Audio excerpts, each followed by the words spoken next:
रहस्यमय ग्रंथ भाग 2। आदित्य के सामने यह सबसे कठिन फैसला था। उसने बहुत सोचा, लेकिन उसके भीतर का जिज्ञासु मन शांत नहीं रह सका। उसने तय किया कि वह ग्रंथ को पढ़ना जारी रखेगा, चाहे कुछ भी हो जाए। अगली रात जब सभी सो चुके थे, वह मोमबत्ती की हल्की रोशनी में ग्रंथ को फिर से खोलकर पढ़ने लगा। जैसे ही उसने अगले पन्ने पर निगाह डाली, उसे महसूस हुआ कि शब्द अब उसकी आंखों के सामने हवा में चमक रहे हैं। अचानक कमरा एक हल्की नीली रोशनी से भर गया और वह किसी दूसरी दुनिया में खींचता चला गया।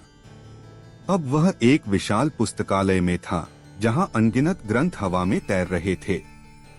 उसके सामने एक रहस्यमयी आकृति प्रकट हुई, जिसने गहरे स्वर में कहा, तुमने सत्य की खोज जारी रखने का निर्णय लिया है, लेकिन यह मार्ग सरल नहीं।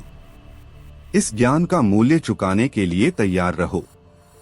आदित्य ने हिम्मत जुटाकर पूछा, आखिर यह ग्रंथ है क्या? और मुझे क्या कीमत चुकानी होगी? वह आकृति मुस्कुराई और कहा, यह ग्रंथ ब्रह्मांड का सत्य है।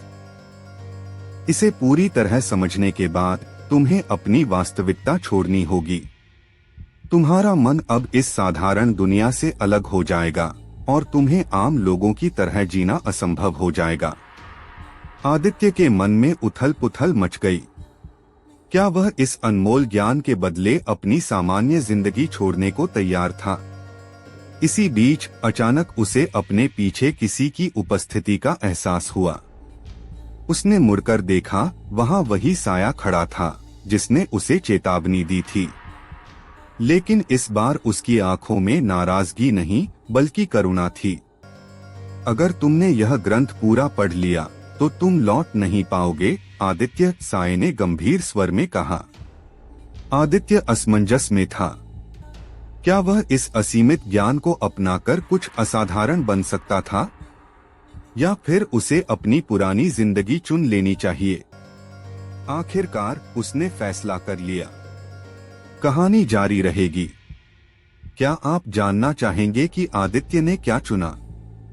कमेंट में बताइए।